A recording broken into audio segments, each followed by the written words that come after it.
man, you would have to be a real bitch not to buy that Friday the 13th Blu-ray box set that's that just came out. It's so true, it's Casey. available for pre-order. Yeah. I almost didn't buy it, and then I thought to myself, wait a second, I'm no punk bitch. Exactly. I bought mine. Both of us are locked in for that awesome poster and lithograph. They might be out of it as we speak, or at least as people are listening to it, because I know they gave us the 500 warning. They were originally going to do 1313. They upped it to 7,000, and they're almost out. Gee, wow. I wonder who you are implying is a punk bitch that did not buy that set yet. I don't know, Zach. Did you buy it? Yeah, when is yours getting in the mail, Zach? Look, I think the set is amazing. I was all in when I saw it, and then Casey told me it was $175 after tax. And I'm saving up for an apartment. We're in the middle of pandemic. I keep needing to buy face masks. I got good news for you, Zach. Right now, Amazon has it on pre-order for $140. Ooh, discount. No That's poster. That's a discount. Though. You can't slash. So for those that don't know, Scream Factory put out a Friday the 13th Blu-ray set. Oh, and it actually looks way better than the basic bitch edition that I have now that Zach is soon to own, because I'm just going to give it to him. I don't need it anymore. It's funny, before the price came out, we had a text thread, and Casey's like, fucking, I'm double dipping, and I'm like, I'm first dipping, and Chris is like, I'm going to assess my options. Listen. And I was like...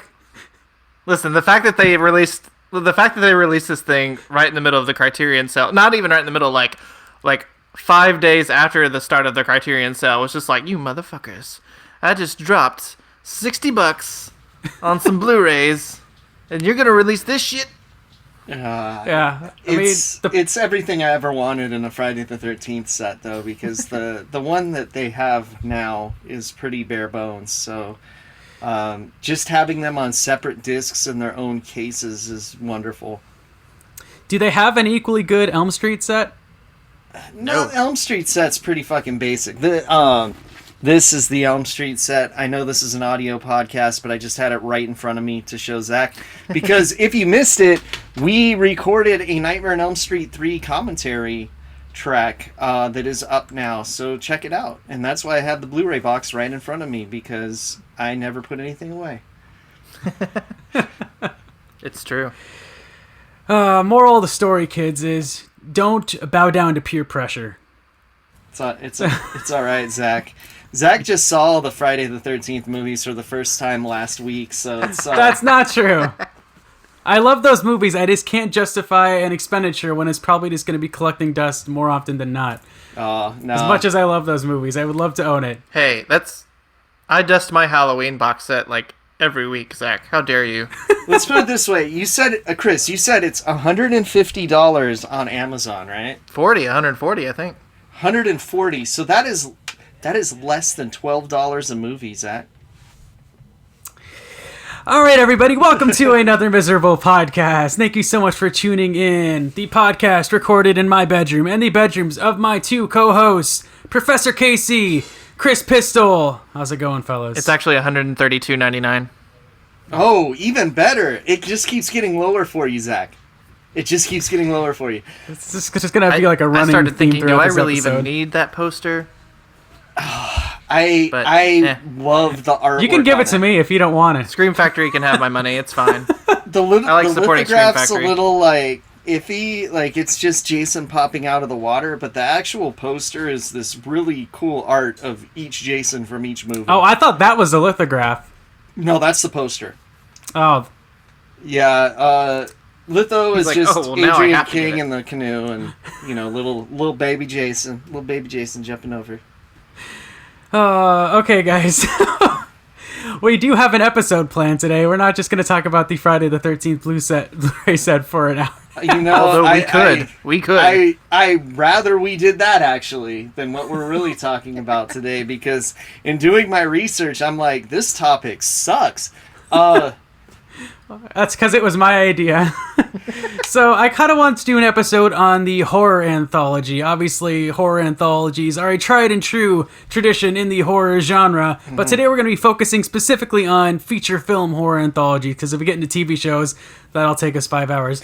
And honestly, I gotta say, the one thing that I found as we were doing this is that the TV horror anthology is the better horror anthology, and that movies are fighting for second place. And all I have to say is that look at The Twilight Zone and see that individual episodes of that series are more iconic than entire series have ever achieved. It's true. And entire movies, and most of the movies that we watched in prep for this episode. There are some anthologies I love. It's just the ones I watched lately, as in today, and there was only one, because it took me forever. Sucked. Okay, so this is gonna be fun. But there's a new one that I loved that I can't wait to talk about, and all three of us watched it, so it's gonna be even better. Absolutely. My name is Zach, by the way. I never introduced myself, but just so you know who's talking right now. And my name is Groucho. My name is Alf. I wrote like really cool introductions for you guys, and then I just totally forgot to do them. But It's okay. next week. I'll Next do it. week. I'll We do throw our mine. notes out the window at this podcast. I'll do my own introduction. This is Professor Casey, aka the Lucha Gringo, aka Casey the Terrible, aka El Super Niño. There you go, Zach. That's what you got to aspire to, motherfucker. Oh man. Okay. So yeah, I wanted to pose a question to you gentlemen. Okay. What do you think makes for a good horror anthology? What are the essential ingredients of a feature film horror anthology? That it's good. Yeah. You gotta have less segments that suck than segments that are good, and that's a problem with a lot of them out there. Your rad sucks ratio, as I call it, right? So, okay, something's either rad or it sucks. There's no in between. It makes life so much more simple. And if your segments are more suck than rad, you have a failure of a movie. I watched 5 segments, 5 of them sucked, despite one of them being directed by fucking Joe Dante. Oh man. Yeah. So, but like, look at the one that we're going to talk about later, right? You have good segments, you have bad segments, but overall you get a good taste in your mouth. The other essential that I want to throw at you guys is you have to have a good wraparound segment connecting everything. Yeah, I was gonna get about that. So how do you feel about like the narrative, like the narration element? Do you need a narrator? Do you like interwoven kind of segments? Because you can have it both ways. Sometimes some work better than the others. I definitely like it more interwoven. I think I like it when the sort of wraparound story ties in with all the different stories. I think that's like a including factor in a lot of the ones that I've liked. Another one being that most of them are not American. Like the British seem to have like a big pull in the horror anthology Oh, we can genre. get into that. Yeah, that they is really do. Amicus Productions. Yeah, specifically. Amicus is big on it because they just got a bunch of smaller scale projects and kind of pasted them all together into an anthology, There's definitely, I could definitely talk about Amicus. We'll definitely get into Amicus for sure. Because traditionally with the horror anthology, usually there's a narrator. That's kind of how, like, especially with like the Amicus ones, and you know, even the TV ones, obviously the Crypt Keeper. There's like a narrator, even going back to Right. Twilight Zone. And it all anthology, so. spills out of horror comics and how they were set up in the 50s before any of these shows were TV shows. You had the Crypt Keeper, you had the Vault Keeper, you had the Old Witch, all narrating the old EC comics. Creepy magazine in the 60s and 70s through the 80s. They had Uncle Creepy, they had Cousin Eerie. So you have the host, and I would say it makes me smile when you see something like that. Like, for example, Body Bags or the Tales from the Crypt movies have the Crypt Keeper in it. We know the TV show did as well, but we're not talking about anthology TV shows today.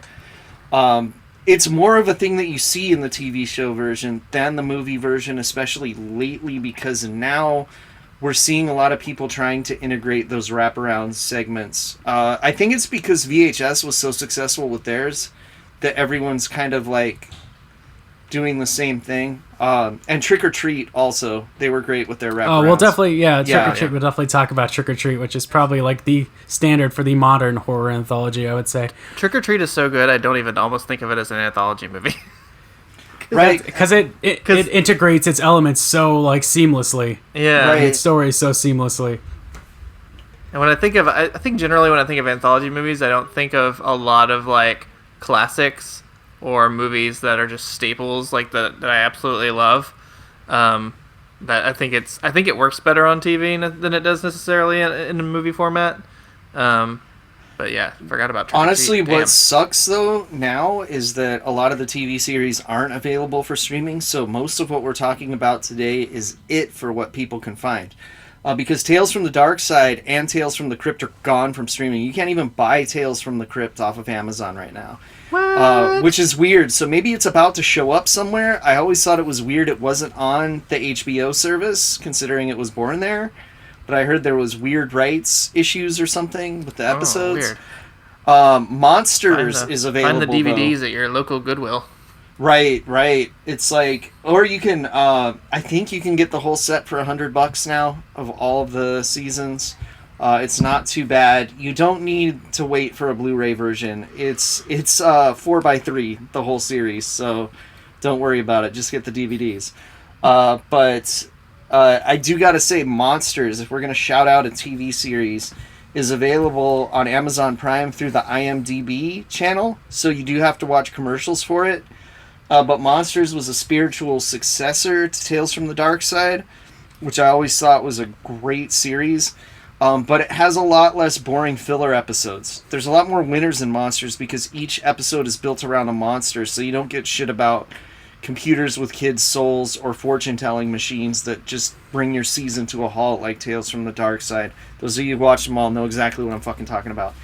But yeah, it's when you move into the movie aspect of it, you almost see like a proliferation of them in the 80s and 90s, and then it taking a break up until fairly recently.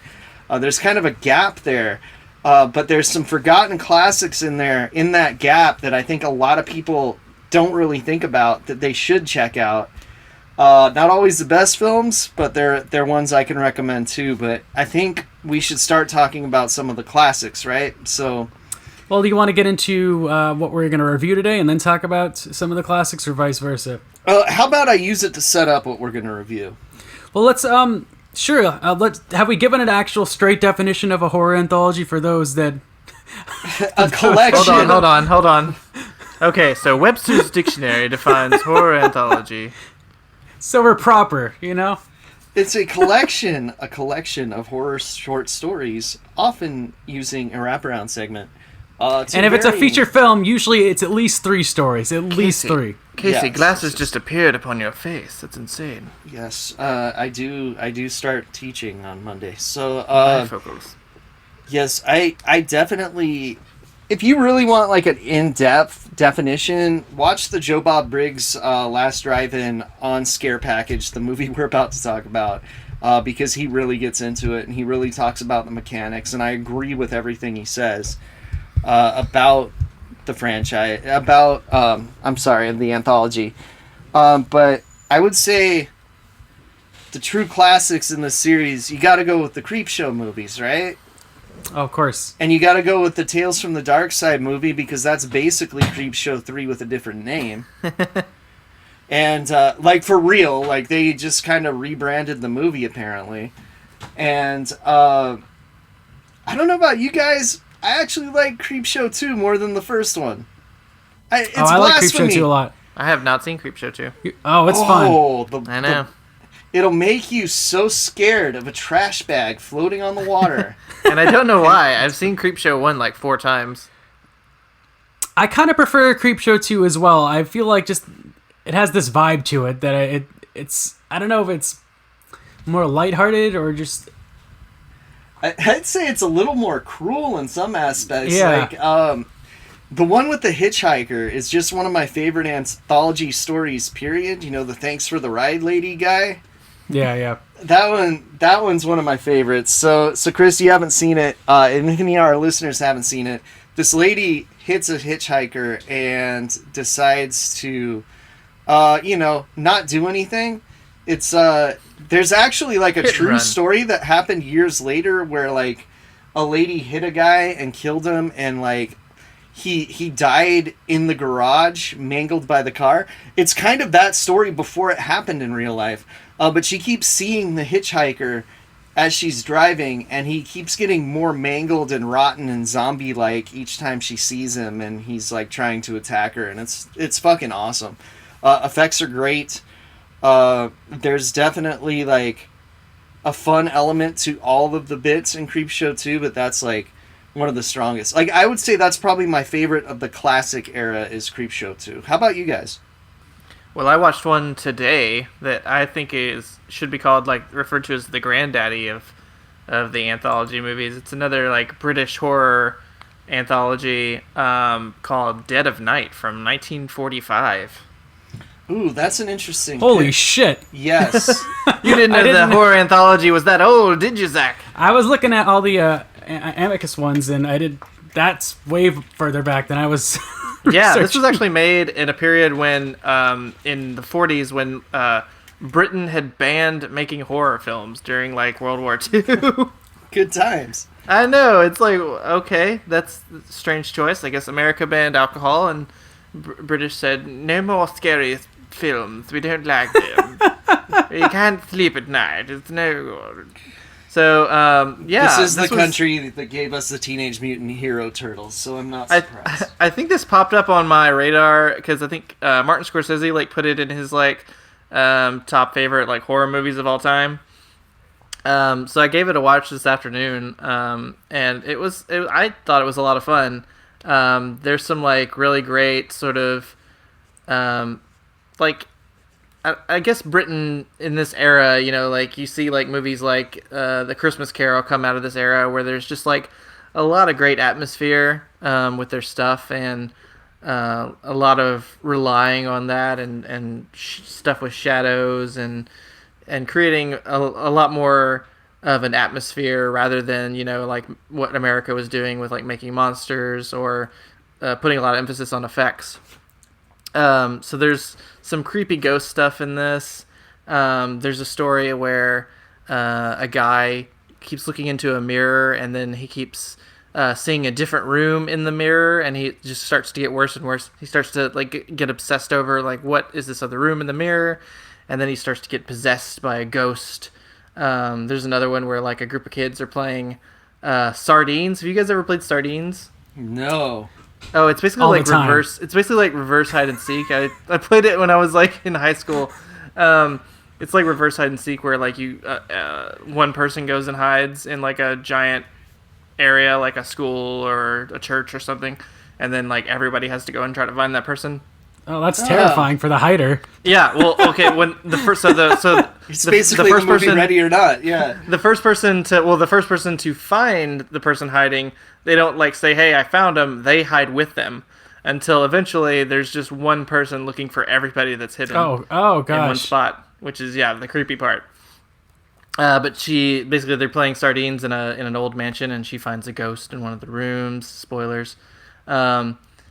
And then it all wraps up with the main, like, I think what really drew people to this movie back in the day, or what it's most remembered for, is a classic ventriloquist is alive story, where you have this like ventriloquist entertainer who is a ventriloquist dummy who starts to talk and starts to say like he wants to leave his owner or whatever, and everybody's just like, oh, it's funny, they're just doing a bit. And then you're starting to wonder, like, oh, wait, is this... He starts to really believe that the dummy is alive, and it's kind of left unsure if he actually is, or if the guy's just going insane. It's definitely, like, the standout, really creepy segment of the movie. And the wraparound story is also really satisfying, and I won't give too much away, but kind of ends up tying, like, all the stories together in a really satisfying way. So it's got some, like... witty British humor in it and some good spooky atmosphere. I have a weird one for you guys, actually. Okay, it's this movie from 1984 called The Dungeon Master.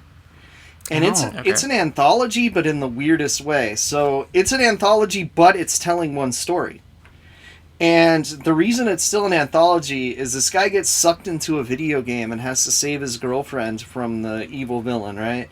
So he has to do 7 challenges. Each of the challenges is a mini movie with a different director of each segment. And some of them are weird, you know, so he goes into like different time periods and different kinds of settings. One's kind of like Stonehenge.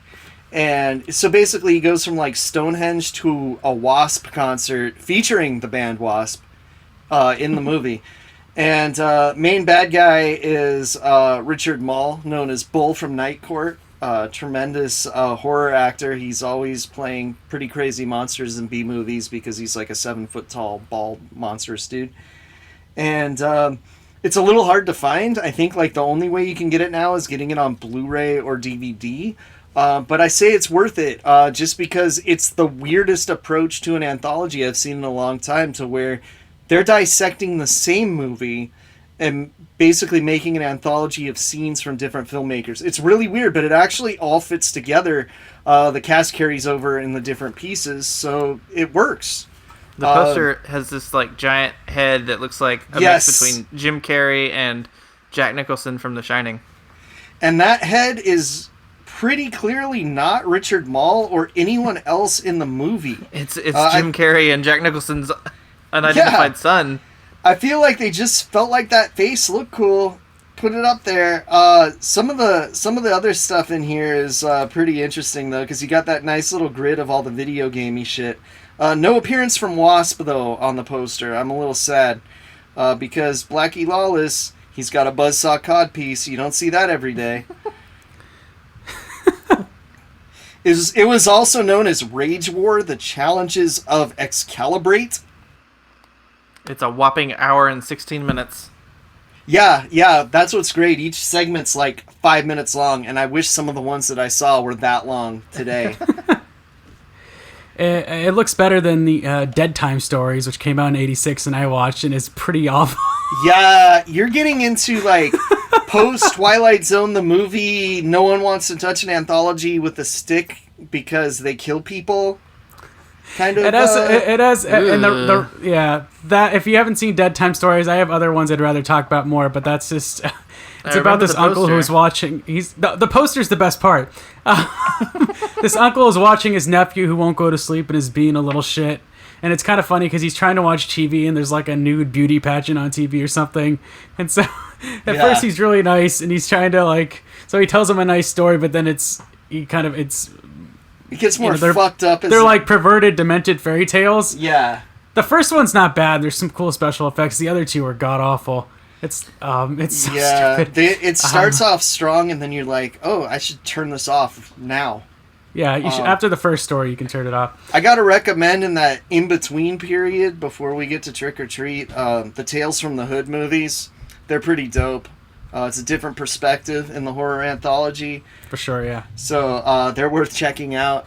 I've never seen them, but from like looking at clips from the Shudder documentary, horror noir, right? It made me want to check that out.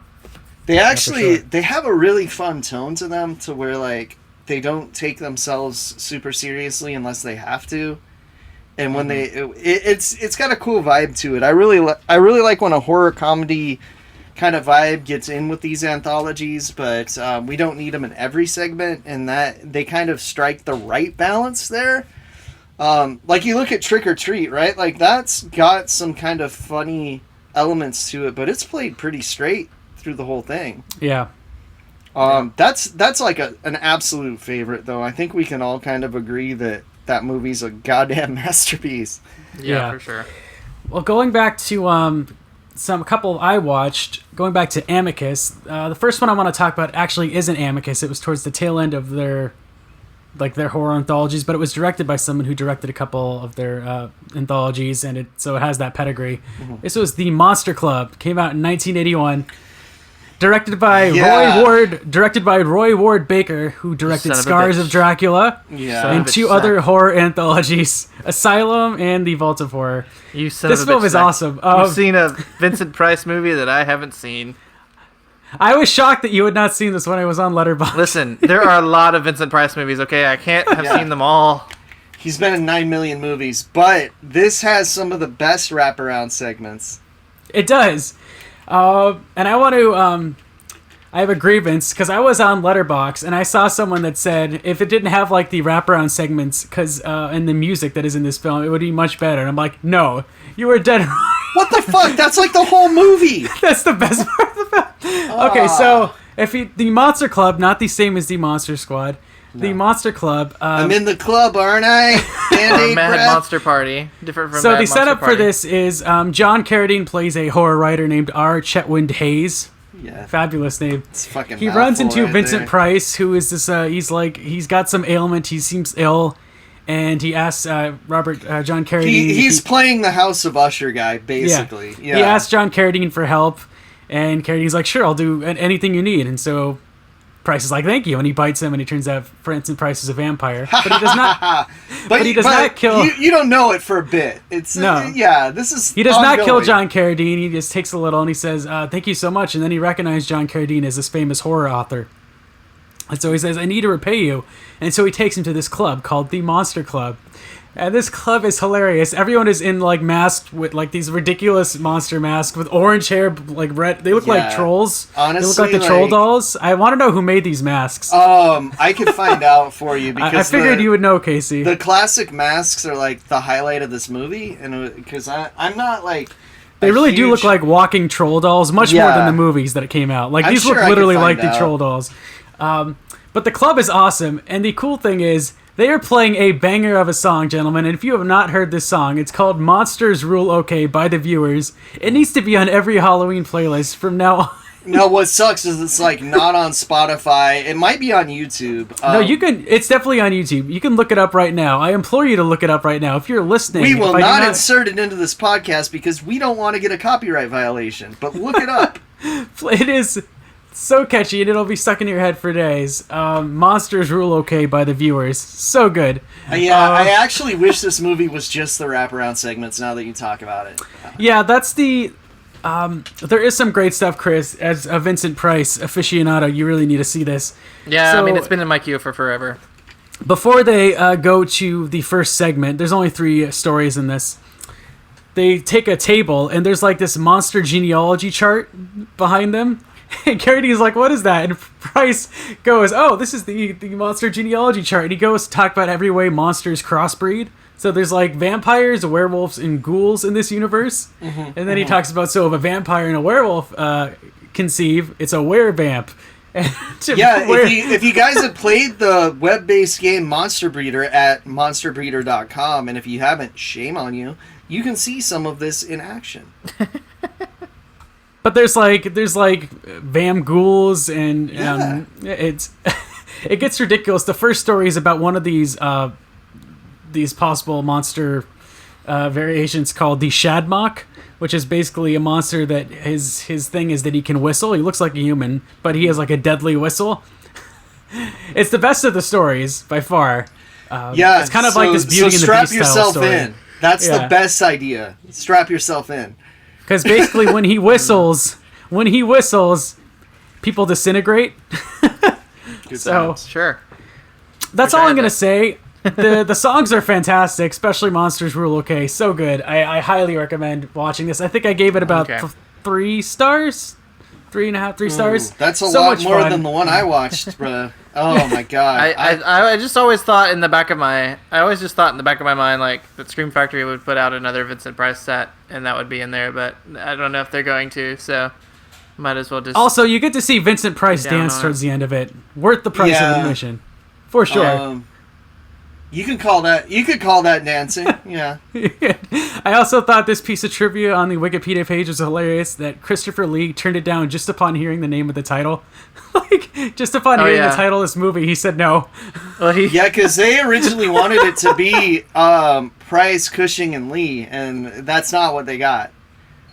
They still got Price and they got John Carradine. It worked out. Yeah, but John Carradine played Come on, Dracula. Christopher Lee. Come on, Christopher. No, John Carradine was a fuck you to Christopher Lee because he played Dracula in a lot of the later Universal House of movies. Not well, just competently. Well, speaking of Peter Cushing, ooh, you got one, transition into a movie I watched. Star revisited Wars. this afternoon. No, another an Amicus. I have a couple of Amicus horror movies, and one that I really remember liking was Tales from the Crypt. I just watched that as well. The original Tales from the Crypt, which I revisit almost every Christmas just to watch the 15-minute first segment of And All Through the House, which is a great little short about a killer Santa Claus. All Through the House, you say, which actually is an original Tales from the Crypt comic. I believe that all of them in the movie are direct adaptations of original EC stories, which, as a comic nerd, I have to say it's legally obligated. Yes, but I also have to mention the other, at least standout one from this film. In my memory, it's not for being scary, it's for being one of the fucking saddest things I've ever seen in my goddamn life.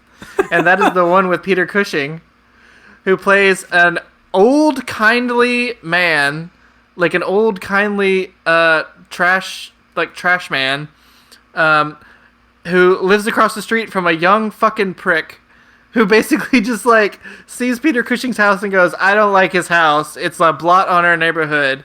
I'm going to try to make him move.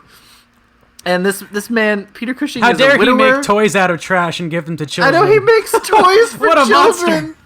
He makes fuking toys. He's basically children. Santa Claus. He is. He's the trash man of Santas. He is. And he gets rid of his dogs, all of his dogs, and then he fucking gets him fired and loses his retirement, and then he has the fucking balls to spread the word that he's like a pedophile, and then he sends him Valentine's Day cards on Valentine's Day, like a stack of them, not like a couple, like a stack of Valentine's Day cards that make it look like they're from everybody in town, and they're all the Valentine's Day cards say like kill yourself. And you watching him read the Valentine's Day cards, it's so sad, it's almost funny. But meanwhile, he's like talking to his deceased wife the whole time. He's talking to a picture of his deceased wife. It's the saddest damn thing, and you're like almost laughing from how terrible it is. But Peter Cushing like sells it so well that you're just like, oh my god, this is fucking awful. This actually sounds like it might have been from more one of the crime comics that EC did, because they're all like that. They are so fucked up. It has a happy ending, folks. It has a happy ending. It doesn't. He fucking kills himself. Yeah. That's not the ending. That's not the No. But still, the horribleness of that one just stayed with me. I don't like seeing old kindly people get fucked with. It kind of bothers me. It's got the same feeling that when I watched the Harry Bemis episode of Twilight Zone, where all the motherfucker wants to do is read a book and he has to be punished by breaking his glasses at the end. What the fuck? He did nothing wrong to anyone. Burgess Meredith did nothing wrong. He just wanted to read books. Fuck. Peter Cushing also did nothing wrong except not evacuating the Death Star in their time of triumph. But I have one for you guys that I didn't like. I'm not going to be positive about this one. I gave it 1.5 stars on Letterboxd, which I'm basically saying technically it was a film. Oh, and strap yourself in, because I bought this shit on Blu-ray too. Great choice. Nightmare Cinema. Fuck, it sucked. Oh my god. Okay. So I started watching this movie. I'm like, all right, Mick Garris makes one of these. Joe Dante makes one of these. I struggled to stay awake through the first segment. I'm like, all right, this is yet another send-up of 80s slasher tropes, which, Scare Package did and was awesome. This just sucked.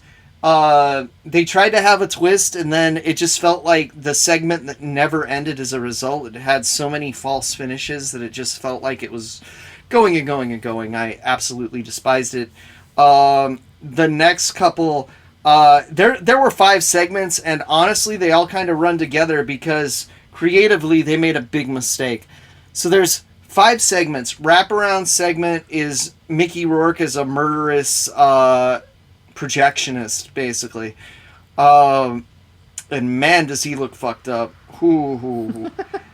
Mickey Rourke? Yeah, Oh. more fucked up looking than you remember, and which is pretty fucked up looking, and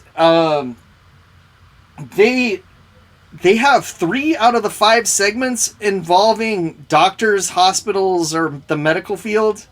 It's like maybe get a little variation in there a little bit, and they all just kind of fall flat. I can't say It's I kind of enjoyed... like Body Bags had like those 2 segments that were like almost the exact same story, basically. Right, Zach. And you remember when you reviewed Body Bags, I shit on that, right? Yeah, And I didn't like that they did that. This movie does it even more. And I never found any of the segments really entertaining at all, and it was a struggle to get through. I recommend it to nobody. Even if I didn't like you, I would say don't watch this movie. It's competently shot, okay?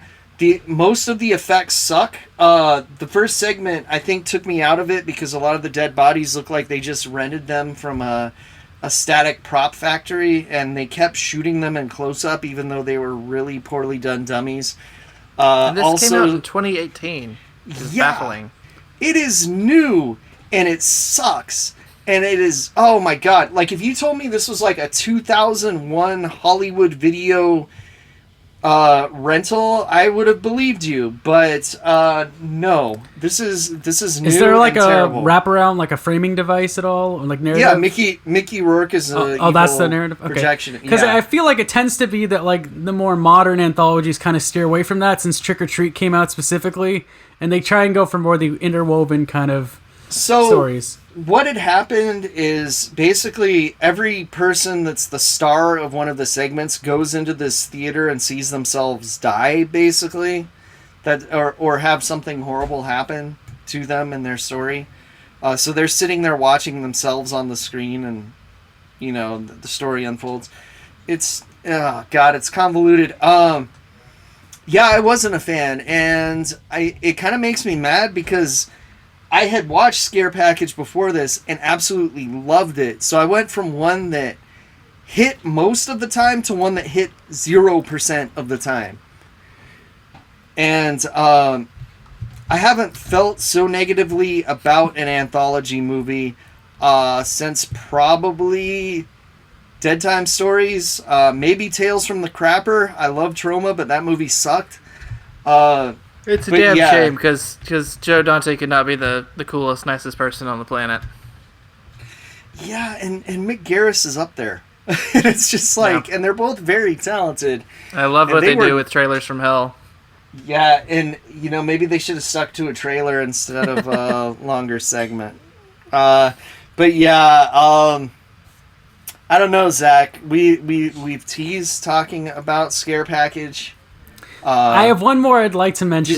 Did you want to hit the VHS series a little bit? Like I was going to say, we could talk about that. I mean, the VHS are a pretty popular modern kind of horror anthology. There's about 3 of them. I haven't seen VHS Viral. I have seen the first 2, and I thought they were both pretty solid. Yeah, I mean, they all have at least one super good segment. Like the wraparound narratives on both are really not that strong, especially the first one. They kind of don't make much sense, and there's not a lot of effort put into them. Oh, I did kind of like the dead guy popping up in the background every once in a while in the first one. I thought that was kind of fun. That's the second one. Okay, I marathoned all 3 movies. They all run together for me. Those movies specifically are very easy to bleed together. But I wanted to talk about another one that I think has gotten less notoriety.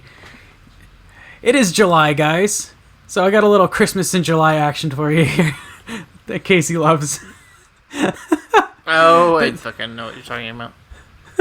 I'm actually thinking of spearheading a media campaign to steal Christmas for Halloween this year, since everyone fucked our Halloween up by not wearing masks in public. This is a fun anthology, though. It's called A Christmas Horror Story. It came out in 2015, around the same time as Krampus, actually like a month or two before.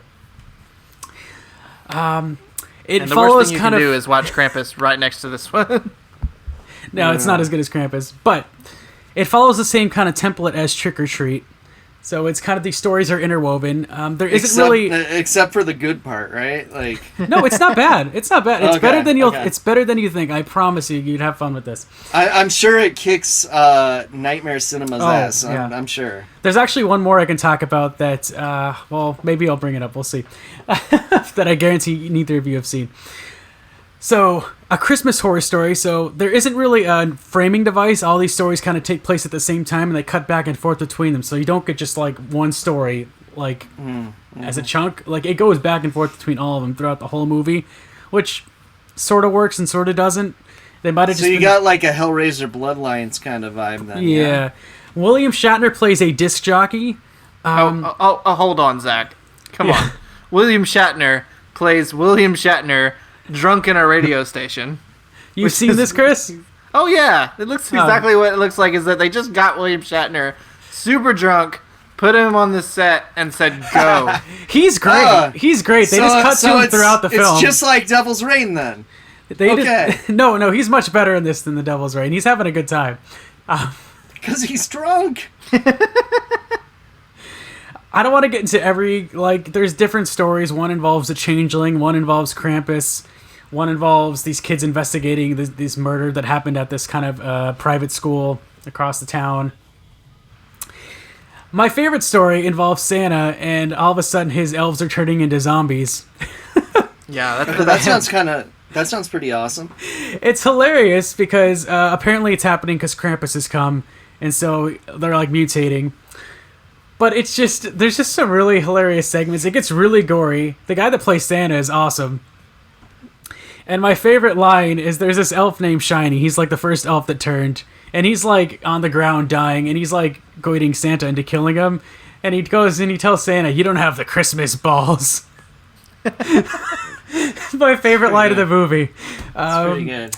Yeah. So if you want to see Santa like bashing another elf with an elf's severed head, it's good times. There's a great... Who doesn't? The stories just kind of fizzle out, like, except for the Santa killing zombie elves, which has a great ending, which I will not spoil. The other endings kind of, they start off promising and they just kind of don't. Yeah, I noticed that Finish. in a lot of anthology movies, that they're basically Saturday Night Live sketches. But I would recommend this. I had fun with it. I would give it about 3 stars. The production values are good. They clearly had a budget. I enjoyed it. It's not Trick or Treat, but it's in the same vein. And if you want to see a Christmas Trick or Treat, this is probably as close as you'll get. And what year was this again? This was 2015, so same year as Nice. Krampus. Yeah, Nice. the year of Krampus. I'll check it out in my Christmas movie watching. I want to. One more thing. Okay. Since you talked about how much you hated Nightmare Cinema, Chris, is there anything else you wanted to touch on before I get into this last one briefly? And before I'll we just get into shout the scare out. package. I just want to shout out Ghost Stories from 2017. Oh, yeah, okay. that one's pretty good. Another I have not British seen horror that. film with Martin Freeman. A standout performance. That was an anthology. I remember when that came out. I wanted to see it, and I never got around to Dude, seeing it. It's really fucking you good. should see it. Check it out. Yeah. It's got a great wraparound story. I totally forgot and about that. Few really creepy sequences. Awesome. Okay, so this one film, I wasn't sure I was going to talk about it. I might even cut this out.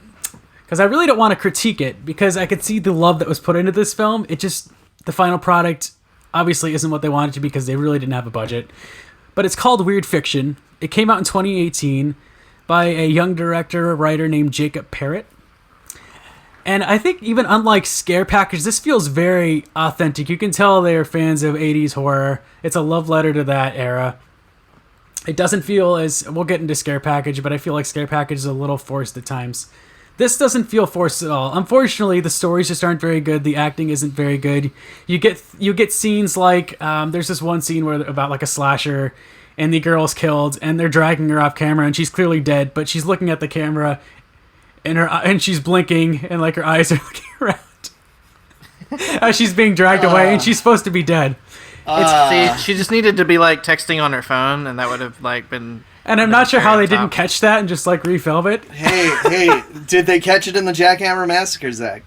No. There's more love put into this than the Jackhammer Massacre, but there isn't really... Hey, there was a lot of love put into the Jackhammer Massacre. Jackhammer Massacre certainly had more of an effects budget, because there's like no effects budget for this movie. Oh, no. And when I say no effects, I mean there's like barely... No, man, you went from low to zero. Jesus. Oh, my God. But okay. There's a great score, actually. There's a great synth score, which just kind of felt like, oh, Stranger Things. Let's just get Stranger Things and put it in this film. We cannot make fun of that when our podcast theme literally was like, I love the score. Yeah. The podcast theme was Stranger Things meets X-Files. That's what I told my brother. Okay. No, I think the score is great. Honestly, I think people should check this out because they put a lot of hard work into it. He's directed a couple other films since then. The acting isn't good, for the most part, but they're trying, and they're clearly having a good time, and they clearly love horror movies. I really don't want to shit on it because I think it's not that exciting to watch. It gets a little boring. Oh. But there is a narrator, who is the director. He plays a Crypt Keeper type character. He has a great Crypt Keeper laugh, so props for that. Nice. You can see that these people love horror movies, and they made a horror movie, man. These are kids that are probably in their early 20s, and I respect the hell out of that. It's more than I did. We just did this podcast. They made a horror movie, so I respect the hell out of that, and I want to give them props. So I think everyone should go watch Weird Fiction. I can't promise it's a masterpiece, but I had fun watching it. It's a little slow at times, but there's clearly a lot of love put into it. I will check out his other works, Weird Fiction by Jacob Parrott. Awesome. And you way to not talk about us making Strip Club the series, which we did make something, you fucking fuck. Okay, so... It's not a horror thing. You guys are film... Kris has made films. He's a grad school. Casey has made a short film. I was in a few web series. I'm not saying we haven't done that stuff, but this is like a feature. This is a feature film horror anthology. I'm just saying I respect what they did, regardless. It's a lot of work. Okay, so I gotta ask you guys. We're talking about Scare Package here. Did you guys just watch the movie by itself, or did you watch the Last Drive-In version? Whoa! I watched the movie by itself. What's up? We are so for reviewing Scare Package. If we were reviewing Scare Package, we can only do it in Don't Cross the Streams, gentlemen.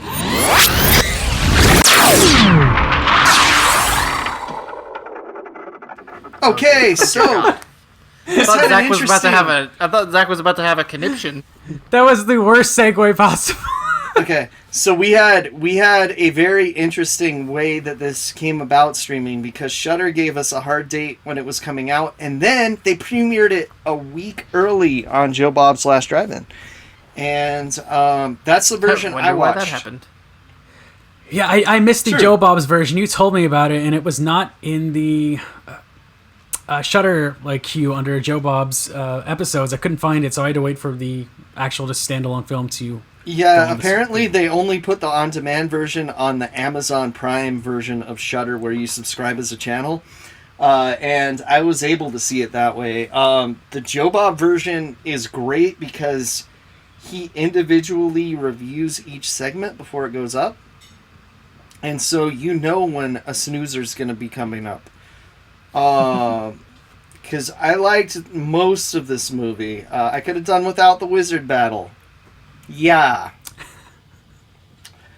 I thought that was the part I looked at my phone the most.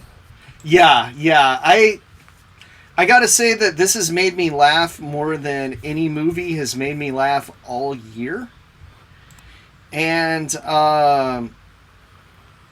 it was the goo segment. Where a guy gets killed mid-transformation into a monster, so he's just a half-melted skeleton goober. That was probably the funniest part, I think. I just about died laughing during that whole segment. I absolutely loved it. the rest of it, I was pretty into it. I know I liked this more than you guys did, but I felt like it had the vibe that I was looking for in most of the segments, and I authentically enjoyed it most of the way through. Yeah, this compared to a lot of this one has a lot of segments. To me, here was my issue with Scare Package. So for Scare Package's new horror anthology on Shudder, the title refers to, so the wraparound segment of this takes place in a video store, and the special Scare Package is rent 6 movies, you get the 7th free. Yeah. Which is not a great deal. But I think Kris would take them up on that offer, though. Maybe. I remember a video store back in the day had a deal that was like 7 movies for $7 for 7 days. So yeah, I think my issue with this film, the problem is when you have this many segments, it tends to feel not so cohesive and a little incongruous, you know, because you have 7 different writers, directors doing all these segments. And I think my issue is, yeah, like as Kris said, and Casey, you were talking about the segment with it was like a wizard war, basically. Yeah. And they just kind of feel like not fully fleshed out. And a lot of these segments, rather than stories, they felt like horror sketches. And there's a difference. Like a sketch feels like a little 5-minute thing you would put on YouTube. A story has a beginning, a middle, and an end, and like a through plot. Most of these really don't. They're more like horror sketches. So there's 7 of them. There is the cold open, which is my favorite, which is about a guy who he pretty much sets up horror movies. He like makes the inciting incident happen. Yeah, so, I do have to take issue with the fact that it has 2 segments that are just bashing horror tropes and kind of, you know, making fun of them. I enjoyed the performances in this one the most and thought it was the most creative. I did like the One Time in the Woods, which is the one with the goo monster. That was my absolute favorite. Hilarious. Yeah. This whole thing has kind of an Evil Dead vibe to it. Like big time. Very, very more so Ash versus Evil Dead, the TV show. It's the exact vibe as that, more than the movies, actually. Yeah, it's not quite on par with the show, but it's a similar vibe. And there's some good effects there for sure. Yeah, so there's Girls' Night Out of Body, which really is not much of anything. It's about That was my favorite segment, actually. I love the look of it. It's about girls that steal like a haunted lollipop. Yeah, a cursed lollipop. I think that was honestly what stood out to me the most is that it was up until that point it was like the best looking segment. Oh, and yeah. I think my issues with it at first definitely were just I don't want to even say like low budget quality of it. It was more like a film school vibe I got from it. Like I really appreciate that it feels like you can feel the filmmakers having fun like making this. Like it feels like a bunch of like Scream Factory employees and like, you know, horror nerds, Shudder junkies got together like to have fun and like make a fun anthology horror comedy. But it was a lot on the nose for me a good portion of the time. And this is coming from a guy who last semester wrote a fucking horror comedy set in a video store. Yeah. And I know I know I'm not the only person who's thinking of this setting and this kind of tone. And then and seeing it on the other end, I was kind of like, it's pushing, it's a little too on the nose, and the humor is a little, and the actors especially feel like a little too like, I bet, you know, they thought that was funny, but it doesn't really translate, I don't think, to a large audience. It's very, very over the top. And in the wraparound, so the wraparound segment, the narrative segment, before they get into the last story, which the kind of wraparound device kind of evolves into, the last segment, it takes place at this video store. The guy is named Brad Chad. They're paying homage to Joe Bob Briggs, who ends up making a cameo later in the film because he's dressed just like him. The story is Brad Chad's Horror Emporium. It's even, you know, similar sort of name, kind of rhyme scheme there. Anyway, he needs help. He needs someone to work in the store with him. There's this regular that's basically playing like an exaggerated Dwight Schrute who's super annoying and wants to work there, but he won't let him work there because he's a dick. And this one young kid comes in and he has a lot of horror trivia, so he hires him. So he's kind of showing the kid the ropes. and this other guy, this regular customer, is in there. I wish we could see a little more of the video store. Like it's you know. I was no kind of sad that we leave it in the last act. Yeah, it would have been cooler if they did more of that. Like I felt like they could have dressed it up a bit more. I mean, it's no slashback video for those of you that are in Southern California. No, because it's a real fucking store and Slashback isn't. Jesus Christ. I wanted, you know, give me my Freddy Krueger cardboard cutout. I don't know. Copyright, Zach. Copyright. I wanted a little more. At least I wanted to see more of it. I wonder where they shot that, because at times it almost looked like a couple of the video stores in Austin, Texas. But it reminded me of one that you took me to in like Pasadena, Chris. No, that's not it. That place was like a classy, like a hipster video store. Okay, yeah. So the last segment, called Horror Hypothesis. It turns out that this kid that works in the store, I guess, works for this lab, and he like basically kidnaps Chad, who runs the video store, and they're like testing to see how like the endurance you need to survive like horror slashers and stuff. I don't know. It's very flimsy. It doesn't make many sense. But there's a bunch of people there, and they're testing to see how fast they can run away from like a horror villain. And they have a horror slasher here, played by the wrestler Dustin Rhodes. Yes, shout out to Goldust. What's up, homie? Love Dustin. Great guy. Was great in this film. Happy for him. He seemed like he was enjoying himself. The hypothesis is testing the fact that when people run away from slashers, the slasher always ends up catching them. So they were testing out the fact that if you're on a treadmill, slasher's behind you on a treadmill, you're going to start tripping, you're going to start falling, shit like that. You know, like Jason always walks, but he always catches you. That kind of shit. That was the hypothesis. This was really over the top. I loved it. I don't think it's for everyone, but I had a great time. Some great effects for sure. To clarify, Dustin Rhodes' character is named the Devil's Lake Impaler. He's basically a Leatherface clone, more or less. Yeah, I really did like the woods. What was that called again? The section, the Goopy Man in the Woods. One Time in the Woods. Well, yeah, One Time in the Woods. I really did like that section, probably most of all, just because it did get a couple of laughs out of me. And I thought it kind of struck the right tone, and also just clearly like they wanted to impress with their gore effects, and they did a good job. Yeah, I don't want to get into. I don't know if you guys really want to get into spoilers. I don't know if we need to, but I did appreciate how they tied in the cold open short with the ending of this the Horror Hypothesis short. That made me laugh. It's okay. It's fun. There's some fun to be had here. It just feels a little. It doesn't feel like as authentic as like a true like homage to horror anthologies could. They're obviously going for very over the top comedy. So I guess it depends on what you're trying to pay homage to. I had fun with it. I would give it my rating was 3 stars. What about you guys? I did 3.5. I had a lot of fun with it. I would suggest maybe you guys check out the Joe Bob version. Okay. See if you like it more then. Didn't you say he like shits on certain segments?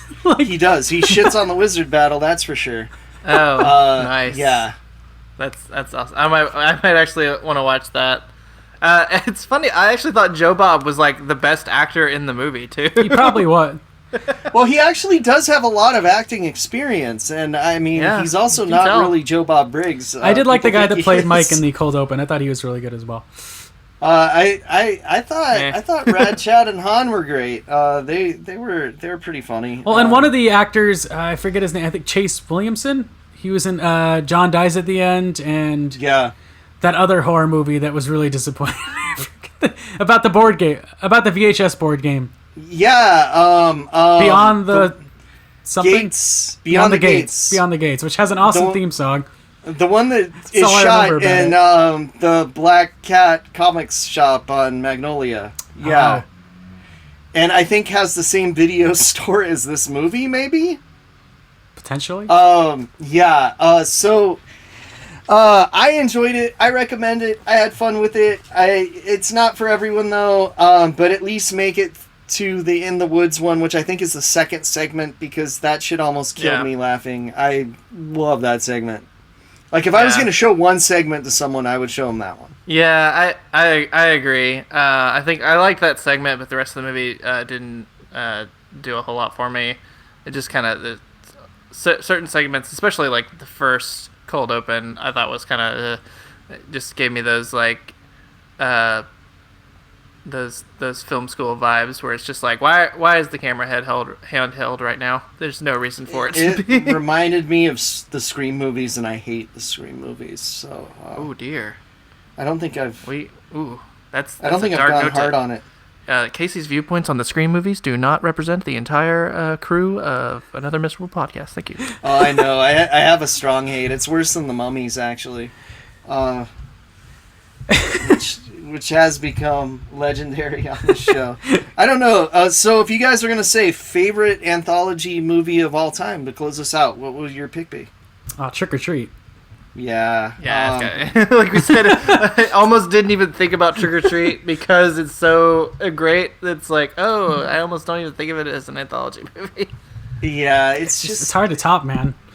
Trick or Treat 2! Trick or Treat 2! Seriously. Yeah, and also start protesting outside of Michael Dougherty's house until he makes There is another Trick or Treat anthology that was Trick or Treat Days of the Dead done in comic book form. It's pretty entertaining. It's not the greatest comic in the world, but if you're a fan of the movie, I sort of recommend checking it out. You won't love it, but you'll like it. Kris, do you want to do a review for the Beach House real quick? Real quick and dirty. Real quick. Okay, I'll just read you my letterbox for me, so I will let you guys do this.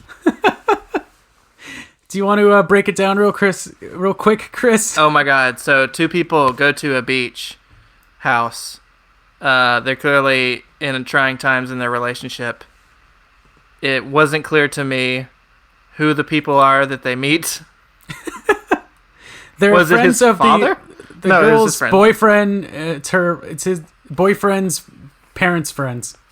Okay, I thought it was his dad at first, but then it became clear. It became clear to me at a point that it was not. And awkwardly, they're just like, "Well, let's just share the cabin together, like no real people in the world would." I'd be like, "Oh no, thank you. We're gonna piece the fuck out." But anyway, and then something weird happens, and they all get sick. Yeah. And it's basically like Cabin in the Woods, but played straight and kind of creepy. Hey, wait. You mean Cabin Fever? Cabin Fever, sorry. From what I've heard, you guys are reviewing Cabin Fever now and not... Yeah, it sounds like the same movie. It's like Cabin Fever mixed with like... It has definitely Color Out of Space vibes and some kind of similar visuals at times. And a little bit of the fog, because there's a lot of fucking fog in this movie. But it's not fog, technically. Yeah. I will say the lead actress, Liana Liberato, is fantastic. I think this is a very well-made movie. It just doesn't do a lot to... It's been done before. You know, it doesn't reinvent the wheel. It doesn't reinvent the wheel. No. So, do you feel like it's differentiating enough? I feel like it's more of a meditation on a rotten relationship. Like, clearly from the beginning, this, like, two's relationship is, like, it's not strong, it's not gonna last, it seems to be, like, corroding from the inside. And then, in a metaphorical turn of events, the people in the movie start to corrode from the inside, or at least, like, something starts to grow inside of them. That's a fair analysis, though. Their relationship wasn't so toxic that it was, like, that... Yeah, it definitely felt like it was rocky, though. Like, there was something rocky. I would say right rocky, sure. Yeah. Like, you didn't get the sense that, like, they were gonna make it out of this stronger together. Though I would say if they were going with that specific route, they could have probably amplified the rockiness of the relationship a bit more towards the end as shit was hitting the fan. Yeah, I think it wants to be a lot more ambiguous. Yeah, I could see that. I think it's fine. That was my thoughts after finishing it. It's fine. It's getting a lot of positive press right now, and it's fine. Well, I mean, like, it was interesting watching this back to back with Scare Package, because I was like I don't like this better necessarily, but I think it at least like you can feel a filmmaker's presence behind it. You can at least like feel them. It's well made. It's deliberately taking their time and being careful with their filmmaking decisions and clearly like establishing a mood. And it's like, oh, this is just showing like the two complete opposite ends of horror spectrum, of like one being a comedy and one being like, I'm going to fucking gross you out. Yeah, and I mean, and of course the lead girl, she's like majors in organic chemistry and is going to get into astrobiology, and she starts explaining about that, and it gets very existential, and so it's one of those types of movies. She starts digging a worm out of her foot, and it's fucking gross. It just kind of felt like a less fun Color Out of Space to me, and I'd rather watch Color Out of Space. Yeah, I would not describe it as fun. No, it's not fun. There's one, and the special effects, there's one scene with some pretty cool special effects, kind of akin to One Time in the Woods and Scare Package, in a way. Yeah. And outside of that, there isn't really too much in the effects department, but again, good performances, well made. Most of the anxiety probably came from just the fact that, we are all dealing with scary things in the air right now. So it's timely for sure. And you could spend... There's worse ways to spend your time. I gave it 3 stars because, again, it's fine. I've been giving a lot of 3 stars lately. But less enthusiastic 3 stars than the 3 stars I gave the Monster Club. Oh, if I saw 3-star worthy movies, I would be very happy. But I watch Nightmare Cinema instead. Good times. All right, guys. Well, we should end this segment on something positive. So let's end it on the downer news that Halloween Kills was delayed to October 15th, 2021. At least the teaser was cool. The teaser is cool. Yep. Let it burn. Let him burn! Let him burn! That's a mood right there. It's a 2020 mood. It's Jamie Lee Curtis screaming, let it burn. I also wanted to say, I promise, I make a solemn swear that Halloween will live this year on Another Miserable Podcast. We will not let it die. It will live. We will do our best to celebrate it here. If we just have to talk about how fucking terrible Halloween 5 is... That's completely fine. I meant the holiday, but... No, I know what you meant, Zach. But we can do a commentary track just on shitty ass Halloween 5. How about that? That can be our next commentary. Do one that will just hate life the whole time we're watching the fucking movie. We got Halloween 5 stickers because we ordered the Shudder Black Lives Matter t-shirt, and it came with Halloween 5 stickers in case he's like... Straight in the trash. Straight in the trash. I can think of nice things to say about Halloween 5. I still have my sticker if you want it, Chris. You can send it to me. I don't think it's terrible. You know what? The sticker also highlighted the shitty Michael Myers mask from that movie, and it was most of the sticker, which is an extra kick in the nuts. They couldn't help the fact that they hired a man to play Michael Myers who was like 7 feet tall for some reason. Mm-hmm. Which, I mean, Rob Zombie did that too, but his was a different telling of the story and not supposed to be an immediate sequel. Good times. Dick Warlock, yeah, not a popular teacher at Hogwarts, but he was a Michael Myers actor. Okay, well, I do want to end on one thing positive. I want to say a giant happy birthday to Professor Casey. Happy early birthday, because by the next time we record, his birthday's at the end of this month. I'm not sure if we're going to record before then. We might, but it probably won't be posted before then. So, happy birthday, Casey. Thank you. I will not say your age out of respect for you. I'm fine. I'm cool with telling everyone that I'm turning 40 because I look good for my age. If I look like shit, I would hide my age. But I'm proud that no drinking and no smoking my whole life, I look at least 5 years younger. You look shagadelic, baby. Very shagadelic. Thank you. It's the velvet suit that I'm sweating my balls off in right now. Thank you, Austin. All right, guys. Thank you so much for tuning in. Let's do a quick social media plug. If you'd like to follow us on Twitter, we are at twitter.com/MPOSofficial. That's twitter.com/MPOSofficial. If you don't know, MPOS stands for Miserable Pile of Secrets, which is our Easy blog. for you to say. So please follow us there for updates, cool stuff. You can also follow my 2 co-hosts. Chris, what is your Twitter, sir? It's twitter.com/the Kris Pistol. Not the Kris Pistol, it's just Kris Pistol. Chris with a K and then Pistol with an E at the end. And then, Casey, what is your Twitter? I'm at Lucha Gringo. You can listen to my other podcast at MMM Show 75 if you want to hear me occasionally talk about wrestling. I've been missing a lot of episodes of that show because I've been doing other stuff, but I always do this one, motherfuckers.